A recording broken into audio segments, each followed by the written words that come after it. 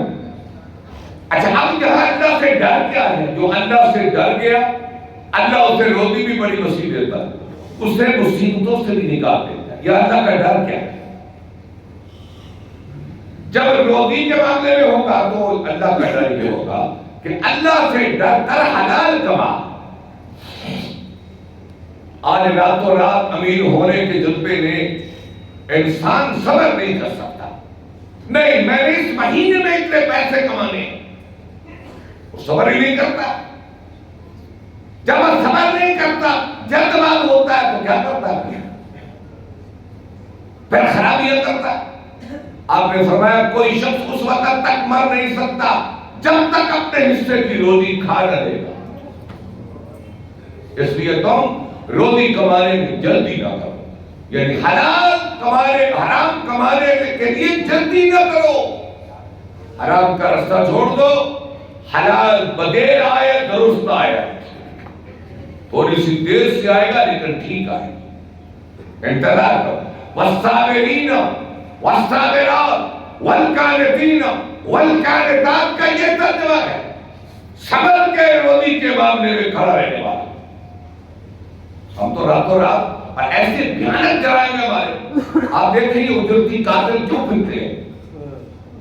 یہ کرائے کے قاتل 2-4 لاکھ روپے میں انسان کی جان لے لیتے ہیں،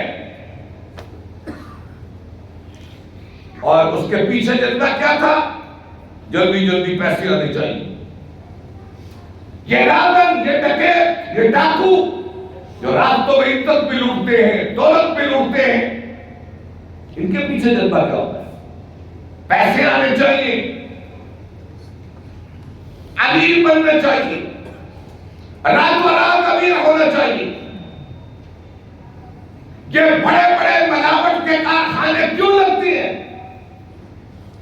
یہ سودی کاروبار کے لمبے لمبے نظام کیوں چلتے ہیں کہ میرا کروڑ 2 جلدی بن جائے؟ یہ رشوت کے بدقیامتی، یہ خیانتیں۔ آج آپ بازار کے لوگ ہیں، تجارت کے لوگ ہیں، منڈی کے لوگ ہیں، دکان کے لوگ ہیں، مجھ سے زیادہ سمجھتے ہیں کہ یہ خرابیاں کیسے کرتے ہیں۔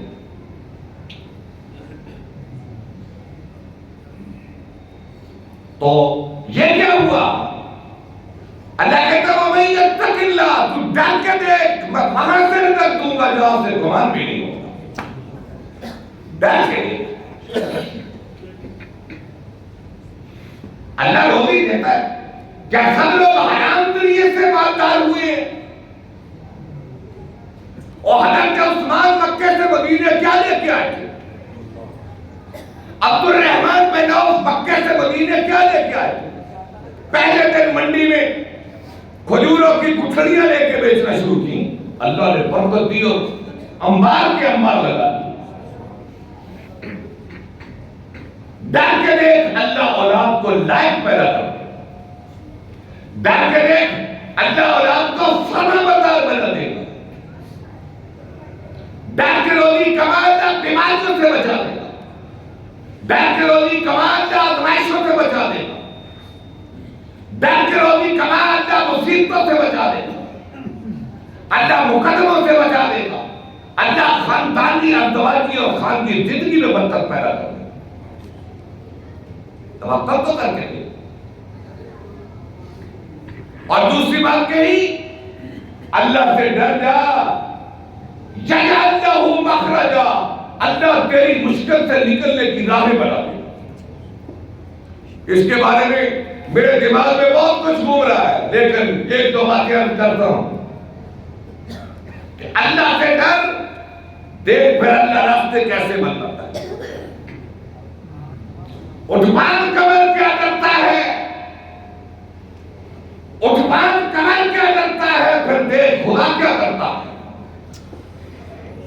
دیکھ پھر اللہ کی کاریگری۔ یہ نوح نے ڈر کے اللہ سے کہا رب انی مغلوب فانتصر، رب انی مغلوب فانتصر، یا اللہ میں کمزور ہوں، یہ طاقتور ہے، میری مدد فرما۔ کیسی مدد ہوئی؟ واقعہ بیان کرنا مقصود نہیں ہے، کیسی مدد ہوئی؟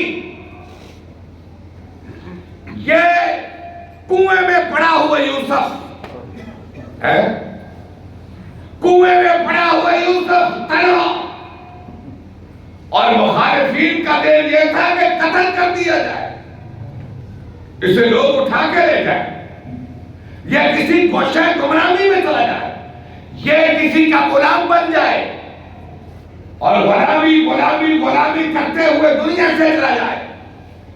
یہ بھائیوں کا پلان تھا۔ انہم یکیدون کیدا واکید کیدا فمہل الکافرین عنہم رویدا۔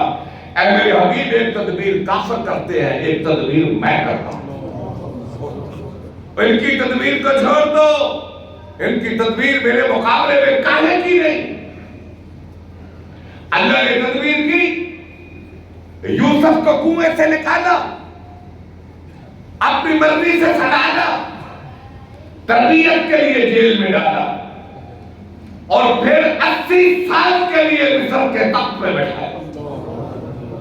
یوسف علیہ السلام کی عمر 40 برس تھی جب بادشاہ بنے، 120 برس تھی جب وفات پائی۔ میرے مطالعہ کے مطابق، ہو سکتا ہے میں غلط ہوں، دنیا میں شاید بلا شدت غیر کوئی کسی ریاست کا بادشاہ 80 سال تک رہا ہو مسلمانوں میں۔ ذالکم اللہ ربکم فانا تؤفکون فانا تصرفون۔ کہاں جا رہے ہیں؟ اللہ کا کیا سنو، یہ واقعات پڑھو، اللہ کہہ رہا پھر کہاں جا رہے ہیں؟ یہ بیمار شخص 18 برس کے بعد اپنے اللہ سے کہتا ہے رب انی مسنی الضر وانت ارحم الراحمین. ایوب علیہ السلام 18 برس کے بعد رب انی مسنی الضر. پتہ نہیں یہ دل کے کن نہا خانوں سے دعا نکلی ہو, اس کی کیفیت کیا ہو. دعا اپنی کیفیت کے ساتھ قبول ہوتی ہے. اللہ غافل دل کی دعا قبول نہیں کرتا, بے توجہ کی دعا اللہ قبول نہیں کرتا, سخت دل کی اللہ دعا قبول نہیں کرتا. رونے والا دل, رونے والی آنکھ اور آگ لگانے والی زبان کی آواز کو اللہ کبھی واپس نہیں کرتا. یہ ایوب علیہ السلام کی آہ آسمان تک ہے. اور دعا کیا تھی؟ رب انی مسنی الضر وانت ارحم الراحمین. یا اللہ میں بیمار ہوں اور تو شفا دینے والا ہے. بس قرآن کیا کہتا ہے؟ فاستجبنا لہ, ہم نے ایوب کی بات فوراً قبول کی. اور آگے لمبا واقعہ, یہ یونس علیہ السلام مچھلی کے پیٹ میں 40 دن گزر گئے. کوئی یہ سوچ سکتا ہے کہ مچھلی کے پیٹ کے اندر 40 دن تک ایک انسان زندہ رہے. اس کا مطلب کیا ہوا؟ میرا اللہ ہر جگہ ہے, میرا اللہ ہر چیز کو دیکھ رہا ہے, میرے اللہ کے علم سے کوئی چیز غائب نہیں, میرے اللہ کی نظر سے کوئی چیز اوجھل نہیں. وہ ظاہر میں, وہ باطن میں, وہ عالم الغیب, وہ عالم الشہادہ, اندر کی بات جانے. قرآن کہتا ہے 40 دن کے بعد یونس نے کہا فنادى في الظلمات ان لا اله الا انت سبحانك انی كنت من الظالمین. آگے اللہ فرماتا ہے فاستجبنا له ونجیناہ من الغم وكذلك ننجی المؤمنین. میرے یونس نے رو کے آواز دی, ہم نے بات سنی, اور 40 دن کے بعد ہم نے انہیں مچھلی کے پیٹ سے سلامت باہر نکالا. وَكَذَلِكَ نُنْجِي الْمُؤْمِنِينَ. ہم اپنے اہل ایمان بندوں کو اسی طرح مصیبتوں سے نکالتے ہیں. مثالیں موجود ہیں ہمارے سامنے, واقعات موجود ہیں. یہ موسیٰ علیہ السلام کلثم کے کنارے پہ کھڑے ہیں. کلثم کا کنارہ بنی اسرائیل ہم جیسے بزدل, اور فرعون پیچھے چڑھا ہوا ہے. کہتے ہیں موسیٰ کیا بنے گا, کیا بنے گا, کیا بنے گا, کیا بنے گا. تو موسیٰ علیہ السلام نے کیا کہا؟ کَلَّا إِنَّ مَعِیَ رَبِّی سَیَہْدِینِ. ہائے آگے بکھرے ہوئے دریا کی موجیں اور پیچھے ظالم فرعون کی فوجیں. اور موسیٰ علیہ السلام کہتے ہیں قوم گھبراؤ نہیں, کَلَّا إِنَّ مَعِیَ رَبِّی سَیَہْدِینِ. میرے ساتھ میرا رب ہے, کوئی نہ کوئی راستہ ضرور بنائے. ابھی یہ کہنا تھا, حکم ہوا اضرب بعصاک الحجر, اضرب بعصاک. اے میرے موسیٰ پانی کے اوپر اپنی لاٹھی لگاؤ. لاٹھی لگتی گئی, راستے بنتے گئے, پانی پہاڑوں کی طرح رکتا گیا, اور موسیٰ اور اس کی قوم گزرتی گئی. تاریخ نے اپنی نگاہوں سے دیکھا, قرآن نے اپنی نگاہوں سے بیان کیا. تو تم ڈر کے دیکھو میرے بھائیوں, یہ قابل غور بات ہے.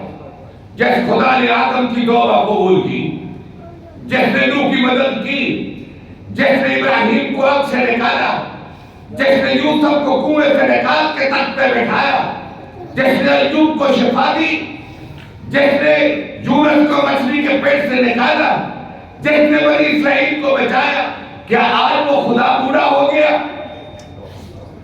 آج وہ تھک گیا؟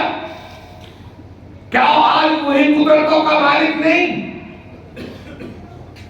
آج بھی اللہ انہی طاقتوں کے ساتھ موجود ہے, انہی قدرتوں کے ساتھ موجود ہے. میرا تو ان کی طرح پکار کر دیکھو, اللہ کی مدد تمہارے لیے نقد زمین پہ اترے.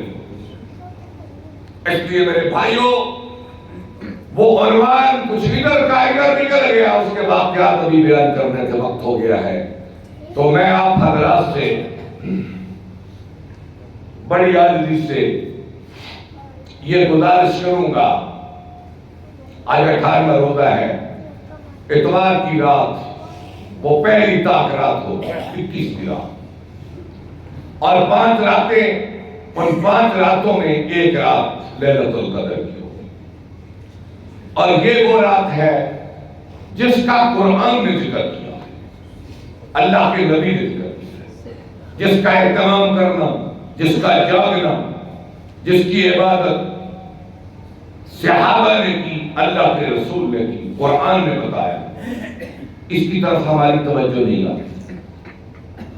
وہ راتیں جن کا ذکر نہیں ہے، شب برات، معراج کی رات، اور راتیں جو اللہ رسول سے ثابت نہیں، ان میں ہماری کوشش دیتی ہے. ہمارا جاگنا، قبرستانوں میں جانا، چراغاں کرنا، دیگیں پکانا، مسجدوں میں آنا، میرے بھائیوں اصل یہ رات ہے. اور بڑے افسوس سے کہوں گا کہ اس رات مسجدیں خالی ہوتی ہیں، مسجدیں ویران ہوتی ہیں، مسجدیں مرثیہ خان ہوتی ہیں کہ کوئی تو آئے. یہ لیلۃ القدر کی رات ہے، یہ طاق رات ہے، کوئی تو آئے اور آ کر اپنے اللہ سے سنا کر لے. میرے بھائیوں میں ہاتھ جوڑتا ہوں آپ کے سامنے، جوانوں سے، بوڑھوں سے، بچوں سے، کہ اپنے اپنے محلے کی مسجد میں ضرور جائیں. عورتیں بھی جائیں، مرد بھی جائیں، گھر سے صدقہ کر کے نکلیں اور پوری رات اپنے خدا کے سامنے سجدے میں پڑھ کر اپنی پچھلی زندگی کی خدا سے معافی مانگیں. موت سر پہ کھڑی ہے، ہر روز ہم جنازے پڑھتے اور پڑھاتے ہیں. کوئی ضروری نہیں کہ 95 رمضان ہم نے گزار کے مرنا ہے. یہ وقت طے ہو چکا ہے موت کا. میں ہاتھ جوڑتا ہوں، ورنہ پہلے دن اتنا دل خوش ہوا، مسجد بھری ہوئی تھی تراویح کے لیے، اب ایک صف رہ گئی. کیا نماز رمضان میں فرق ہے؟ صرف کیا رمضان میں صرف نماز فرق ہے؟ آؤ تجدید عہد کے لیے، تجدید ایمان کے لیے، ایک نئی زندگی کے آغاز کے لیے تاکہ میں مسجدوں کو بھر دو، اپنے رونے سے ان کا حسن بڑھاؤ. مسجدیں روشنیوں سے آباد نہیں ہوتی، مسجدیں سجدوں سے اور رونے سے آباد ہوتی.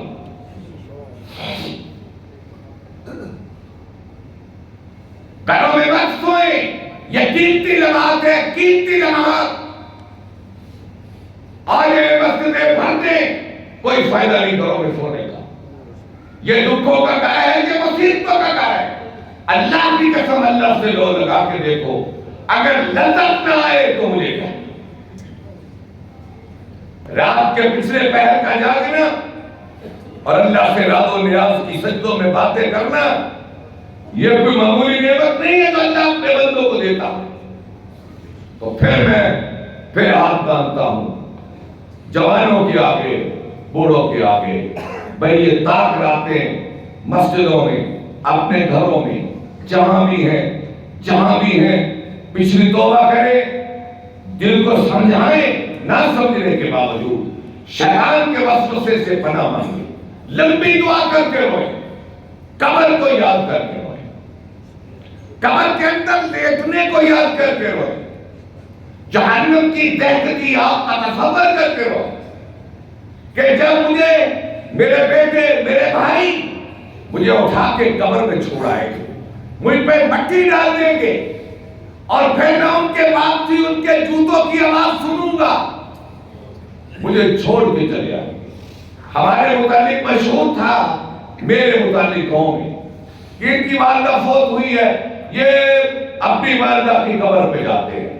میں مولوی ہوں، خطیب ہوں، دین کو جانتا ہوں. یہ 2 سال رہا، لیکن اللہ کی قسم اب مجھے اپنی ماں کی قبر بھی یاد ہے. کوئی قبر کو یاد نہیں رکھے گا. یہ خوبصورت رشتے بے وفا ہو جائے. یہ اولاد بھول جائے کہ اپنی اولاد کی محبت میں پڑ جائے اور ہم تنے تنہا قبروں میں بیٹھے انتظار کر رہے ہوں گے ہمارے وصال صاحب کے لیے کبھی تو کچھ ہوگا، لیکن نہیں ہوگا. تو اس وقت کے آنے سے پہلے اپنے رب سے صلح کریں. اللہ اس حال میں موت دے کہ ہم مسلمان ہوں، تو ہم پہ راضی ہو اور ہماری قبر کا معاملہ آسان ہو. وآخر دعوانا الحمدللہ.